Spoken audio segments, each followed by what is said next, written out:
Chapitre 14. Charles fait ses conditions, il est délivré. La journée se termina sans accident et sans nouveau méfait de l'homme noir ni d'effet. Le lendemain, grand jour des révélations de Charles, Olnik prévint les enfants que si les coupables n'étaient pas nommés à midi, les retenues et les exécutions commenceraient. Pendant l'étude de 9 heures, Charles demanda la permission de sortir. Boxir, devinant le projet de Charles, accorda la permission. Les élèves, qui le connaissaient mieux encore que Boxir, se montraient agités. Ils tremblaient pour le malheureux Charles et ils éprouvaient une certaine reconnaissance du sentiment généreux qui le portait à s'accuser pour disculper ses camarades. Charles se dirigea vers le cabinet de M. Olnik. « Monsieur, dit-il en entrant. Olnik. Qu'est-ce que c'est? Que veux-tu? Charles. Monsieur, aucun des élèves ne veut parler, personne ne veut vous indiquer les coupables. Alors j'ai pensé que ce n'était pas bien, que vous deviez, comme chef de la maison, connaître les noms de ceux qui troublent l'ordre ici. Je me suis donc décidé à tout vous dire, monsieur, mais à une condition. Olnik. Comment? Des conditions à moi? Charles. Oui, monsieur, à vous. Une condition, une seule, sans laquelle je ne dirai rien. Olnik. Je saurais bien te faire parler, petit drôle. Charles. Oh, monsieur, si je ne veux rien dire, personne ne me fera parler. Vous me tueriez avant d'obtenir de moi une parole. Olnik regarda Charles avec surprise. Son air calme et décidé lui fit comprendre qu'avec un caractère de cette trempe, on n'arriverait à rien par la violence. Il réfléchit un instant. Olnik. Et quelle est cette condition? Charles. Il faut, monsieur, que vous juriez de par les faits et sur le salut de votre maison, que vous n'infligerez aux coupables aucune pénitence corporelle, aucune autre punition que de les chasser immédiatement de votre maison. Cette dernière clause est indispensable pour la sécurité de votre intérieur, car les coupables ont bien d'autres tours dans la tête dont les résultats pourraient être très fâcheux. Olnik était embarrassé. Renoncer à la punition de faits aussi énormes était déroger à la discipline terrifiante de sa maison et ébranler la soumission si péniblement obtenue. Ignorer l'auteur des dernières abominations qui s'étaient commises, garder des êtres aussi entreprenants et aussi respectueux, c'était prêter les mains à la décadence, à la honte de sa maison. Viendrait un jour où les enfants, perdant toute crainte, toute retenue, exerceraient des représailles terribles, maltraiteraient les surveillants et lui-même. Il perdrait alors le profit qu'il tirait des pensions payées pour ses enfants qu'il ne pourrait garder. Il se décida donc à accorder à Charles ce qu'il demandait, quelque répugnance que lui inspira cette concession. « Je t'accorde ce que tu exiges de moi, » dit-il enfin. Charles. « Voulez-vous l'écrire, monsieur ?» Insolent, s'écria Olnik poussé à bout. Charles. Ce n'est pas par insolence, monsieur, c'est pour les camarades ce que j'en fais. Vous comprenez, monsieur, que vis-à-vis d'eux, ma position est délicate et je leur dois de les tranquilliser pour les coupables sur les suites de ma révélation. Olnik. C'est bon, donne-moi une feuille de papier. Charles. Voilà, monsieur. N'oubliez pas, monsieur, s'il vous plaît, que vous devez mettre « Je jure de par les faits sur le salut de ma maison ». Olnik avec humeur. Je sais, tu me l'as déjà dit. Et il écrivit. Je jure de par les faits et sur le salut de ma maison de n'infliger d'autres punitions aux élèves coupables que doivent dénoncer Charles Maclance que celle d'une expulsion immédiate, m'engageant à ne faire grâce à aucun prix et à opérer l'expulsion dans les 2 heures qui suivront la révélation. Fête à Ferry's Hall ce 9 août, fête de Saint-Amour à 9h30 du matin par moi, Pancras, Baboline, Zéphyr, Rustic, Olnik. Tiens, tu es satisfait, je pense? Et maintenant, le nom des coupables.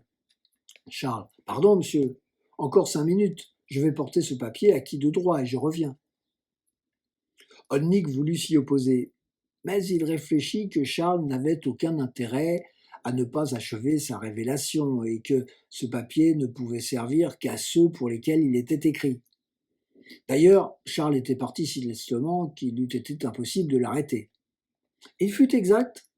5 minutes après, il était de retour, après avoir remis le papier à Betty en lui expliquant que c'était sa garantie contre les mauvais traitements dont avaient été menacés les coupables. Je te le donne, dit-il, pour qu'il ne prenne pas fantaisie au vieux Olnick de le détruire en me l'arrachant des mains. Eh bien, dit Olnick avec humeur, parleras-tu enfin? Charles. Oui, monsieur, je suis prêt. Le coupable de tout ce qui s'est fait depuis quelques jours, c'est moi. C'est moi, monsieur. Toi? Toi? S'écria monsieur Olnick, en sautant dessus son fauteuil et en regardant Charles avec une stupéfaction profonde. Toi? Charles. Oui, monsieur, moi seul. Olnick. C'est impossible. Tu mens. Charles. Non, monsieur, je dis vrai, très vrai. Moi seul ai tout inventé, tout exécuté. Olnick. Comment c'est-il possible? Charles. Je vais tout vous expliquer, monsieur, à commencer par la cloche. Olnick. La cloche? C'était toi qui empêchais de sonner? Mais je te répète que c'est impossible. On t'aurait vu, entendu. D'ailleurs, comment empêcher une cloche de sonner? Charles sourit et commença ses explications.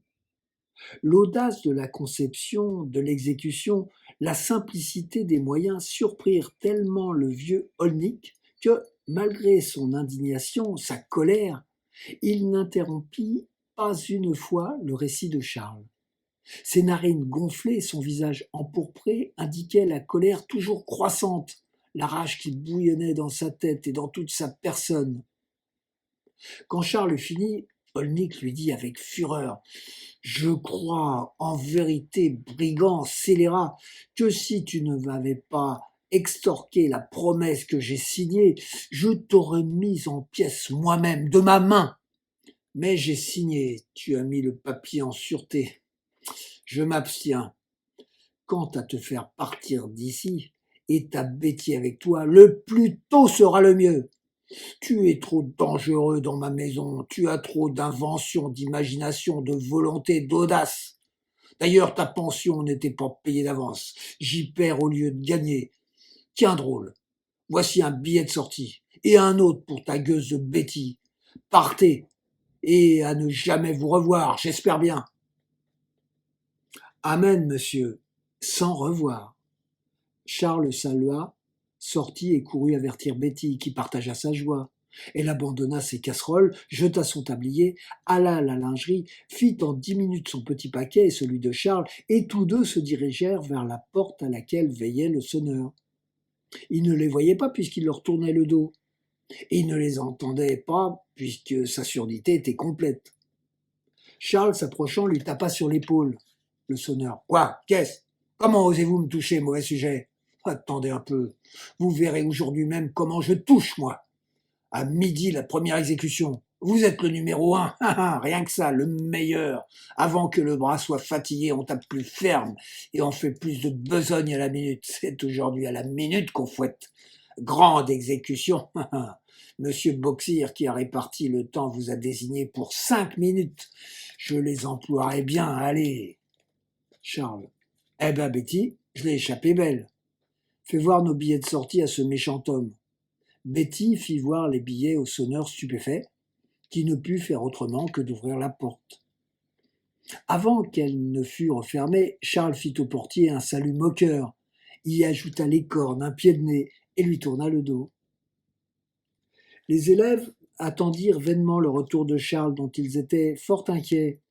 Au dîner, ne le voyant pas paraître, ils pensèrent que M. Olnick l'avait enfermé dans un cachot souterrain, et pendant la récréation, ils firent des suppositions plus terribles les unes que les autres sur les tortures que subissaient certainement leurs malheureux camarades.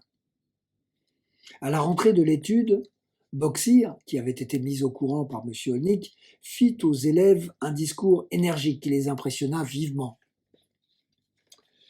« Il y a aujourd'hui une place vacante parmi vous, tas de polissons. Celui qui l'occupait a été honteusement chassé par notre père, notre juge, M.